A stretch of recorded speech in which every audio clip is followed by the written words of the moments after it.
ಶಿರಾ ಸಮಾಚಾರ ನ್ಯೂಸ್ಗೆ ಸ್ವಾಗತ. ನಟ ದರ್ಶನ್ ಅವರಿಗೆ ಸುಪ್ರೀಂ ಕೋರ್ಟ್ನಲ್ಲಿ ಭಾರೀ ಹಿನ್ನಡೆಯಾಗಿದ್ದು, ಇನ್ನೂ 1 ವರ್ಷ ಜೈಲಿನಲ್ಲಿ ಕಾಲ ಕಳೆಯುವುದು ಅನಿವಾರ್ಯವಾಗಿದೆ.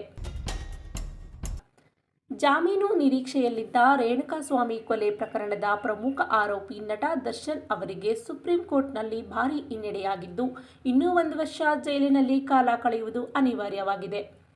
ನಟ ದರ್ಶನ್ ಸಲ್ಲಿಸಿದ್ದ ಜಾಮೀನು ಅರ್ಜಿಯಲ್ಲಿ ಸುಪ್ರೀಂ ಕೋರ್ಟ್ ಸುದೀರ್ಘವಾಗಿ ವಿಚಾರಣೆ ನಡೆಸಿತು. ಪ್ರಕರಣದ ಗಾಂಭೀರ್ಯತೆ ಹಾಗೂ ತನಿಖೆಯ ಹಂತಗಳನ್ನು ಗಮನಿಸಿದ ನ್ಯಾಯಾಲಯವು ಸದ್ಯಕ್ಕೆ ಜಾಮೀನು ನೀಡಲು ಸಾಧ್ಯವಿಲ್ಲ ಎಂದು ಸ್ಪಷ್ಟಪಡಿಸಿದೆ.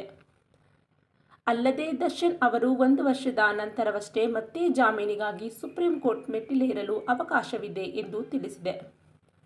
1 ವರ್ಷದಲ್ಲಿ 60 ಸಾಕ್ಷಿಗಳ ವಿಚಾರಣೆ ನಡೆಸಿ ಎಂದು ಸುಪ್ರೀಂ ಕೋರ್ಟ್ ತಾಕೀತು ಮಾಡಿದೆ.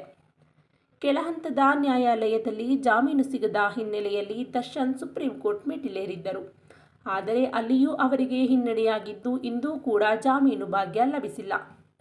ನ್ಯಾಯಾಲಯದ ಇಂದಿನ ನಿಲುವನ್ನು ಗಮನಿಸಿದರೆ ಮುಂದಿನ 1 ವರ್ಷದವರೆಗೆ ದರ್ಶನ್ ಅವರಿಗೆ ಜಾಮೀನು ಸಿಗುವುದು ಅನುಮಾನ ಎನ್ನಲಾಗುತ್ತಿದೆ.